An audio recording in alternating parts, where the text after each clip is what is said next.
Corbyn! Corbyn! Corbyn! Corbyn! Corbyn! Corbyn! Corbyn! Corbyn! Corbyn! Corbyn! Corbyn!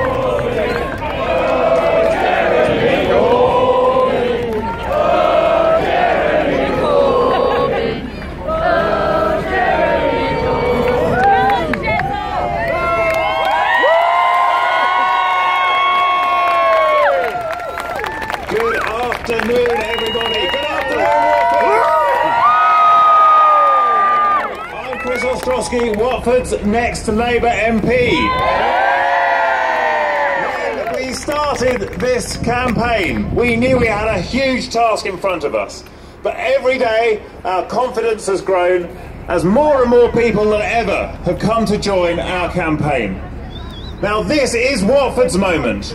This is the tipping point. If we are going to form a government on Friday, we have to win this seat here in Watford. Now, I am confident that we can win, but our leader is confident because this is his second visit to Watford in a week. So, it gives me great pleasure to introduce the man who will be Prime Minister of this country.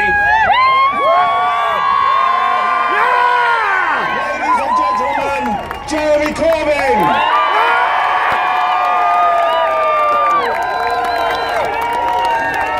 Good evening, Watford!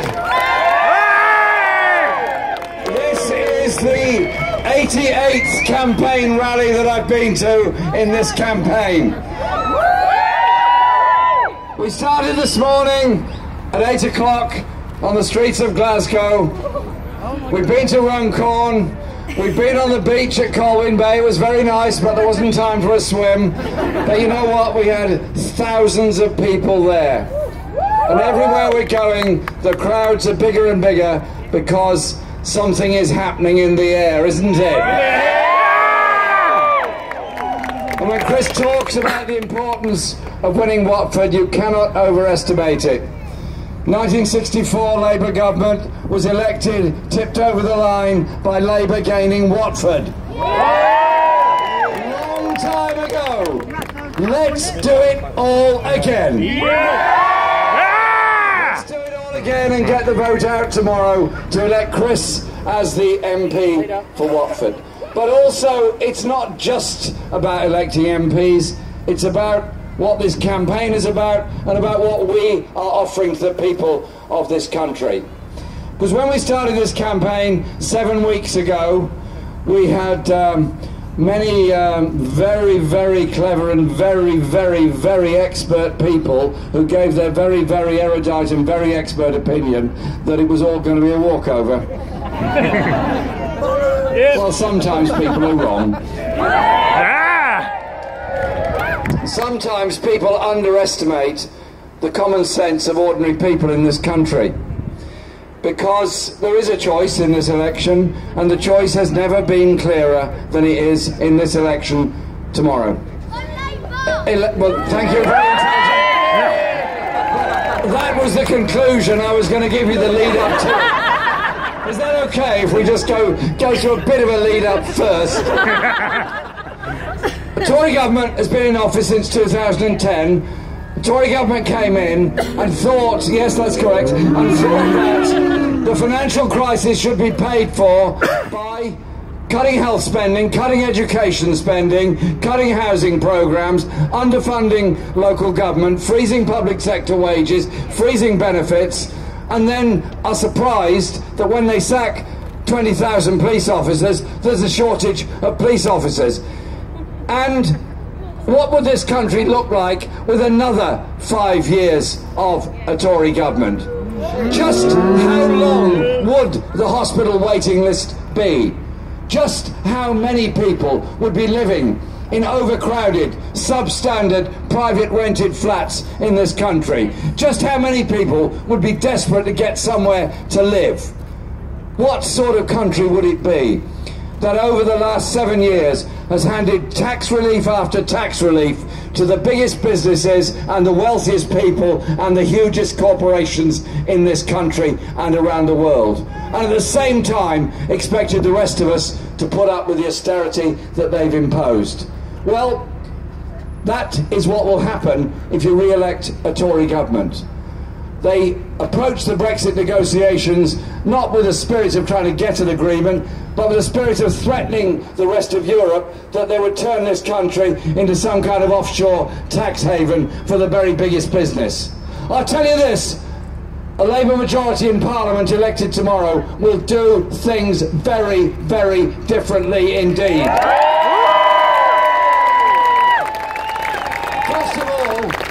First of all, we would not be afraid to pick up the phone or write a letter to Donald Trump and say, sorry, you're wrong about the Paris Agreement. We have to work together to sustain this planet, because it's the only one we've got. And do you know what? When you pollute the air, pollute the seas, pollute the rivers, there ain't no hiding place, however wealthy you are. The pollution is there that affects us all. It's an attitude of mind. And that would be the kind of government that we would be. And then can I get to my point, my friend? And the issue of education, to me, is absolutely the most important. If I could simply say this. Our children get one childhood. Our children deserve the very best that we can offer them. And it starts at the very beginning. I want every child to get a chance for a preschool, nursery, play facility that gives them that chance to interact and grow up and understand together, irrespective of their background, irrespective of their parental income. 30 hours free childcare for every 2 to 4 year old in this country. And then in the primary schools, and I know many teachers and many head teachers, indeed there are a number here, of one particular is a very good friend of mine, Greg, over there. And the schools at the moment, my friend, can I finish please? Thank you very much, it's very kind of you. No, none of that please, it's all right, please, all right. We're all going to be quiet and we're all going to respect each other. The school children in our country are suffering because of the underfunding of their schools. And the head teachers are being told the solution to the funding crisis in our schools is somehow or other to go and have a collection at the school gate. That collection isn't going to raise anything like the money that's necessary in most parts of the country. Some areas, maybe it will, some areas it definitely won't. But what an attitude of mind from central government to change the education formula, knowing full well the impact it will have on our children, and head teachers faced with the awful decision which teachers to get rid of, which teaching assistants to get rid of, or which subjects to close down in secondary school. A Labour government will fund our schools properly.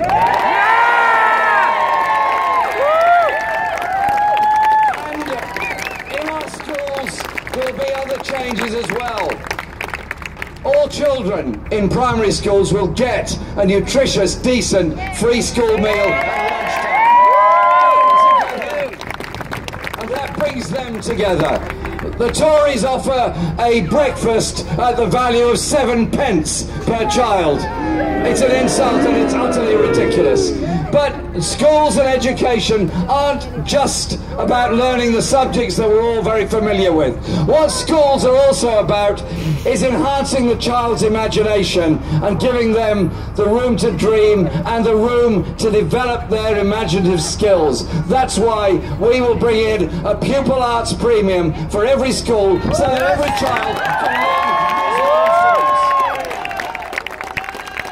skills. Because to me, giving our children that chance is so important. And then you look further down the education career.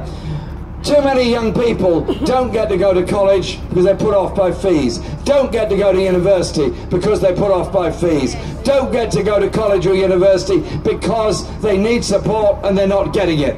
And so a Labour government will bring back the education maintenance allowance to encourage 16 to 18-year-olds.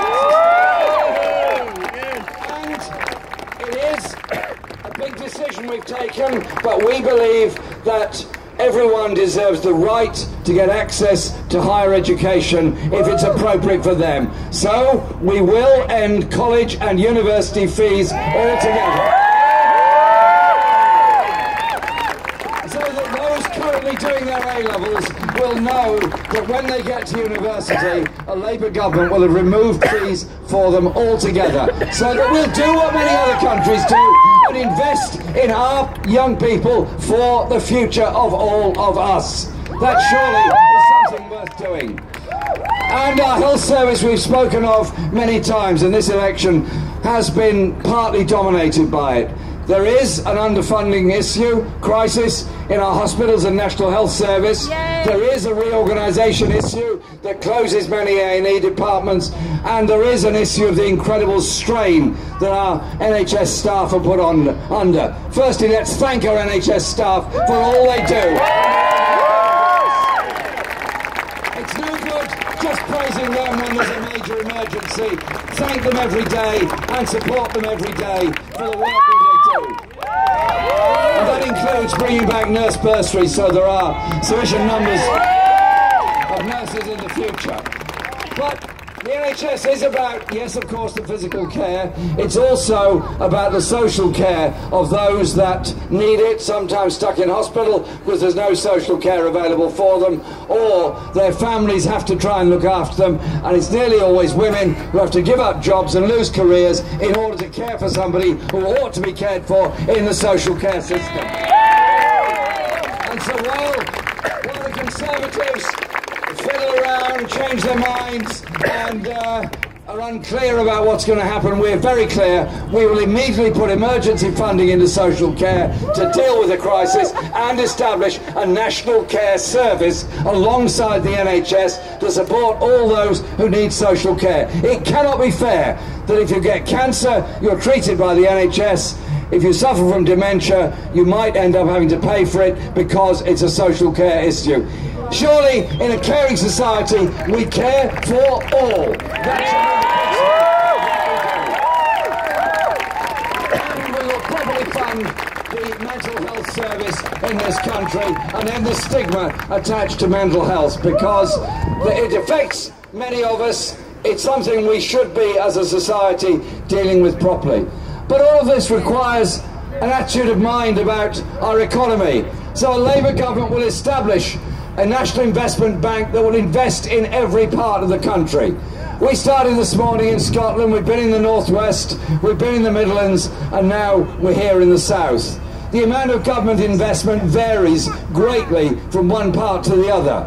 We have to have a government that's bold enough to say the unfairness of treatment of other regions, particularly the northeast, the East Midlands and the northwest, has got to end. There has to be a government that does things fairly across the whole country. I say that as somebody that represents a London constituency and fully understands all those needs. We need a growing economy. That means investment in high-tech industries, in sustainable industries, but it also means rights at work. Full rights at work from day one that you start work, so that unscrupulous employers cannot behave as they do, take people on for probationary periods, then get rid of them before their rights kick in. That is in the charter we're putting forward. Also, ending bogus self-employment and a real living wage of £10 an hour by 2020. Seems to me there is so much that we can do and so much that can be achieved. Our party founded the National Health Service. Our party has such great achievements that we've done in the past. Brought people together to bring about the idea of a society where people support and cooperate with each other. I want a Labour government in the 21st century to harness the technology that's available, to develop the jobs and opportunities that are available, and to provide real hope for our young people and real security for our older people. It's not young versus old. It's not north versus south. It's not east versus west. Surely it is about a government that has the responsibility to look after every region of the country and support people to achieve the very best in their lives. If you look around us in this square here tonight in Watford, who are we? We're young, we're old, we're black, we're white, we're gay, we're straight, we're disabled, we're not disabled. We are the community as a whole. And communities coming together achieve things together. So tomorrow the election is a very clear choice indeed. And that choice is 5 more years of austerity, 5 more years of cuts, 5 more years of tax giveaways, or the Labour alternative, which will increase taxation for the top 5%, not for 95%, and that sense of hope that we can achieve. That sense of hope and respect for those who work in the public sector, that sense of respect for those that struggle in small businesses, being crushed by the attitude of very big business towards them, that sense of involvement of the entire community in our future and our lives. I'm very proud of this document, for the many, not the few. Because this is a manifesto that can transform our politics and change our attitudes in this society. So are you up for it? In the election of 2017, which will rewrite the history books of politics in Britain. Rewrite those history books where we have grown in support and grown in stature and grown in confidence over these 7 weeks. And on the last day tomorrow, go out there and vote. Vote for Chris in Watford, vote for Labour candidates everywhere else. Vote for a Labour government that can deliver the decent, fair, equal opportunities.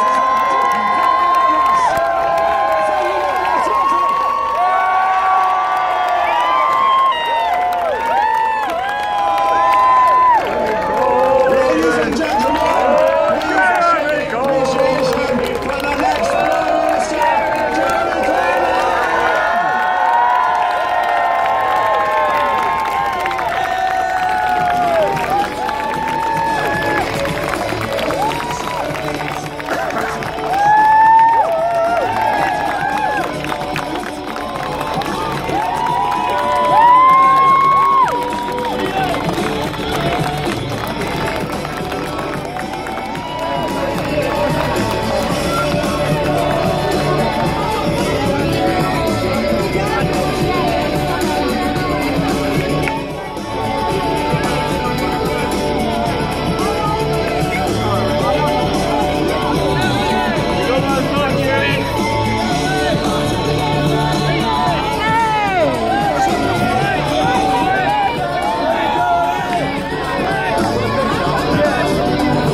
for the next Prime Minister, That's